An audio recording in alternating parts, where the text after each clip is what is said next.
Así lo reveló Cambio en una nota que afirma que Petro Burgos estaría dispuesto a aceptar el delito de estafa o enriquecimiento ilícito a cambio de tener una pena inferior. Según la investigación, de llegar a un acuerdo, la Fiscalía podría ahorrarse el juicio contra el hijo del presidente, la última etapa que le queda al proceso. La investigación contra Nicolás Petro cumplirá 2 años en marzo de 2025 y ha cambiado de fiscal una vez a raíz de filtraciones de elementos clave del proceso.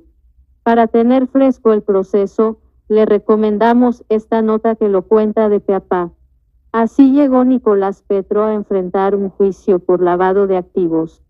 ¿En qué va el proceso contra Nicolás Petro?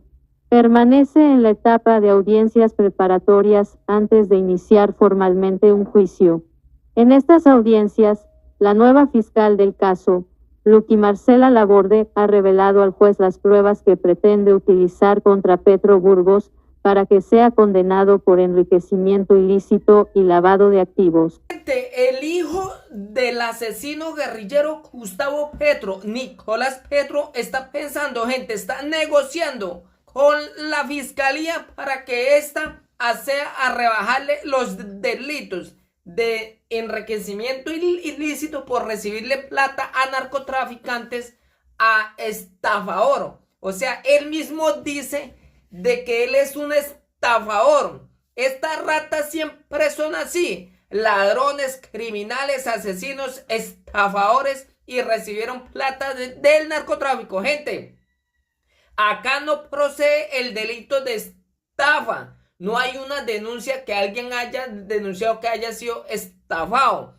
No procede ese delito, porque él fue el que recibió plata para financiar la campaña de un asesino guerrillero, Gustavo Petro. O sea, no hubo ningún acuerdo de que yo le voy a hacer, no. Le entregaron la plata para financiar la campaña del asesino guerrillero Gustavo Petro. Ahora, como está la fiscalía de bolsillo del máximo ladrón en Colombia, entonces irán a cuadrar lo que hemos denunciado. Irán a cuadrar de que el hijo del guerrillero es inocente y que todo fue un plan de la derecha. Estas son las ratas que durante años se han burlado de la justicia colombiana. Hoy revela el periódico de los aliados criminales, Cambio. Recordemos quién es Cambio. Es de Daniel Coronel, aliado del asesino guerrillero Gustavo Petro. Ya recibieron información de que el hijo del asesino guerrillero Gustavo Petro está dialogando con la fiscalía. La fiscalía no puede llegar a ninguna negociación con esta rata porque estaría prevaricando, siempre y cuando él fue el que renunció, al principio de oportunidad. Por lo tanto, deben procesar a este asesino por enriquecimiento ilícito y lavado de activos. Escuchen estos explosivos audios. Así lo reveló Cambio en una nota que afirma que Petro Burgos estaría dispuesto a aceptar el delito de estafa o enriquecimiento ilícito a cambio de tener una pena inferior. Según la investigación, de llegar a un acuerdo, la Fiscalía podría ahorrarse el juicio contra el hijo del presidente, la última etapa que le queda al proceso. La investigación contra Nicolás Petro cumplirá 2 años en marzo de 2025 y ha cambiado de fiscal una vez a raíz de filtraciones de elementos clave del proceso. Para tener fresco el proceso, le recomendamos esta nota que lo cuenta de pe a pa. Así llegó Nicolás Petro a enfrentar un juicio por lavado de activos. ¿En qué va el proceso contra Nicolás Petro? Permanece en la etapa de audiencias preparatorias antes de iniciar formalmente un juicio. En estas audiencias, la nueva fiscal del caso, Luqui Marcela Laborde, ha revelado al juez las pruebas que pretende utilizar contra Petro Burgos para que sea condenado por enriquecimiento ilícito y lavado de activos. Hasta ahora, se tenía de presente que Nicolás Petro no estaba colaborando con la Fiscalía por los choques que tuvo con el exfiscal que llevaba el caso, Mario Burgos. ¿En qué consiste el preacuerdo revelado? Cambio revela que la defensa de Nicolás Petro está intentando renegociar el proceso y que, por eso, las audiencias se han estado aplazando últimamente. Una de las propuestas de Petro Burgos consiste en que la Fiscalía no lo procese por enriquecimiento ilícito y lavado de activos, sino por el delito de estafa. De aceptar el acuerdo, el hijo del presidente pasaría de una pena de 11 a 13 años en prisión a una de 3 a 18 años por estafa.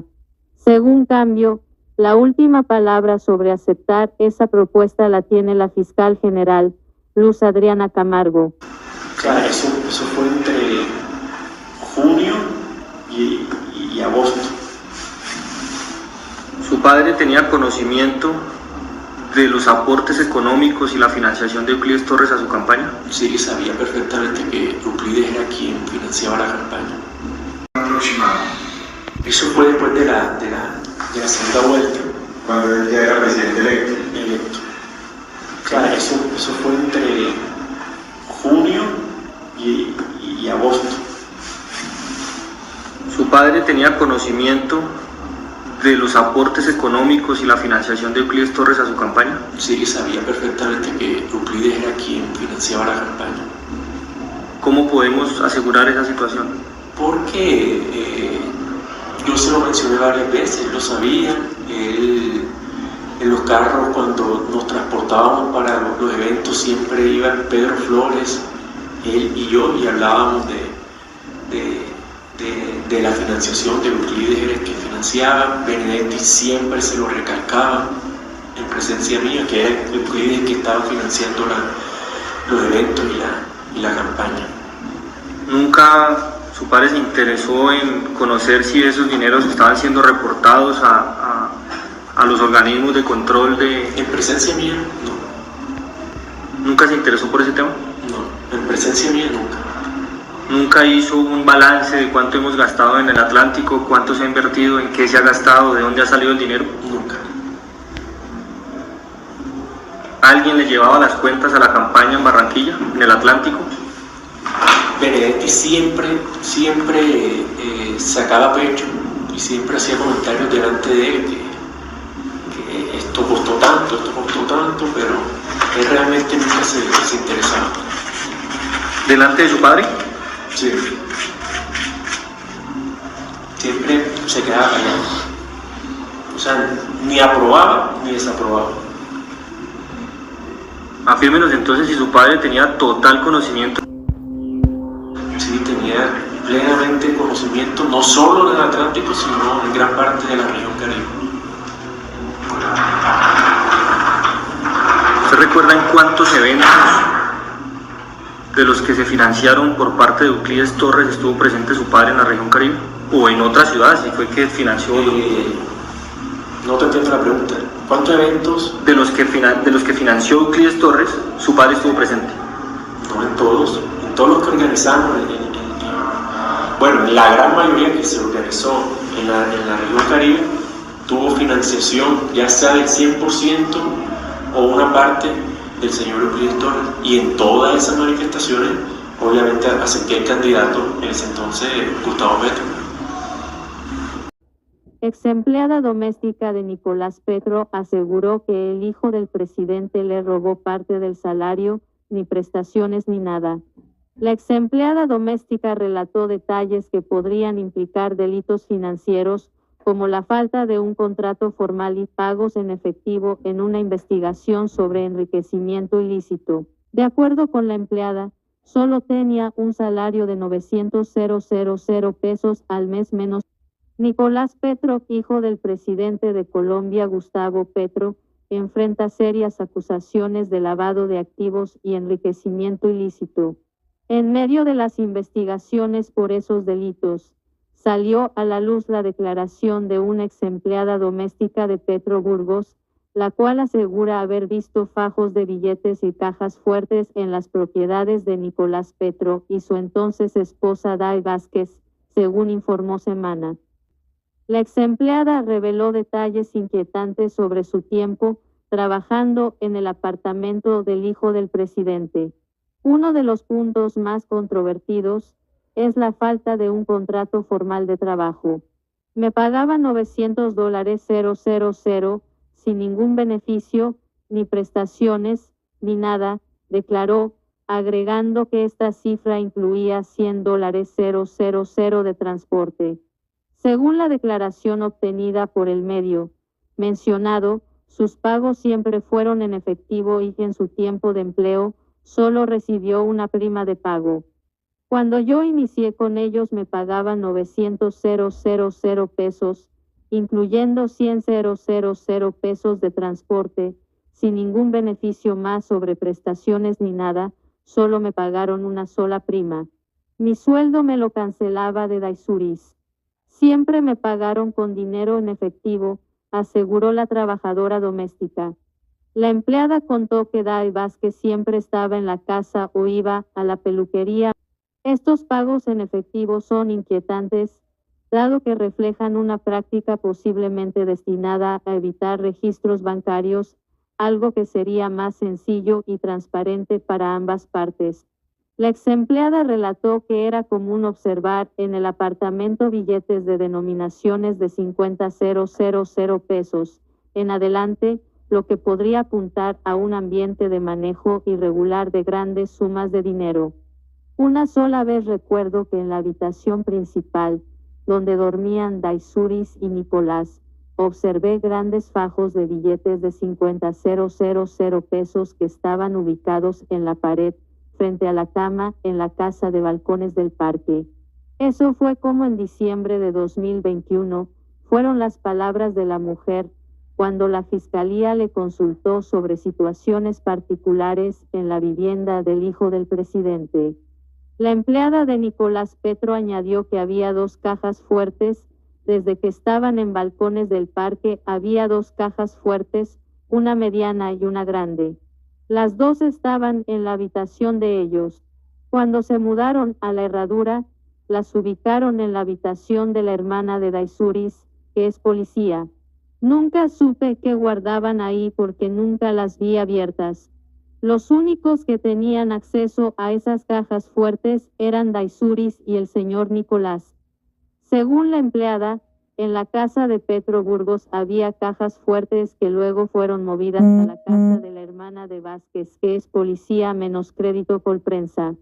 Además, según la declaración de la empleada, el hijo del presidente trabajaba, pero Day Vázquez no. Nicolás, que es político, aspiró a la gobernación y quedó de diputado. Sobre Daisuris, no la vi trabajar en ningún lugar, siempre la vi en la casa, casi siempre iba a la peluquería. La investigación contra Nicolás Petro continúa, con varias pruebas y testimonios recopilados que fortalecen las hipótesis de la Fiscalía sobre la procedencia ilícita de su fortuna. La empleada doméstica también mencionó que este patrón de pagos en efectivo y la visibilidad de grandes sumas de dinero eran constantes en la casa y el apartamento que el exdiputado compartía con Day Vázquez. La declaración de la exempleada arroja más luz sobre la vida privada y las actividades económicas de Nicolás Petro, aumentando la preocupación sobre la legalidad de sus manejos financieros. Estas revelaciones son parte de un conjunto más amplio de pruebas que la Fiscalía está utilizando para construir su caso contra el hijo del mandatario. El caso contra Petro Burgos. El hijo mayor del presidente Gustavo Petro, Nicolás Petro Burgos, es acusado por la Fiscalía de Colombia de lavado de activos y enriquecimiento ilícito. La acusación, efectuada el 11 de enero del 2024, es parte de un proceso judicial en curso que surgió a raíz de una investigación sobre posibles irregularidades financieras. Durante la audiencia realizada el 11 de enero en el Juzgado Segundo Especializado de Barranquilla, se establecieron los delitos imputados a Nicolás Petro. El juez encargado del caso programó una audiencia preparatoria para los días 29 y 30 de abril, en la cual se definieron aspectos cruciales del juicio. El caso seguirá llamando la atención debido a que el acusado es el hijo del presidente. El caso de Nicolás Petro genera amplia expectativa debido al papel prominente de su padre, el presidente Gustavo Petro. La atención está puesta en cómo se maneje este proceso judicial, que no solo involucra asuntos legales, sino que tiene potenciales repercusiones políticas. Nicolás Petro Burgos enfrenta cargos que incluyen lavado de activos, un delito que implica procesar dinero obtenido de actividades ilícitas para darle la apariencia de legalidad, y enriquecimiento ilícito, que se refiere a la adquisición de bienes o valores desproporcionados a los ingresos legalmente declarados.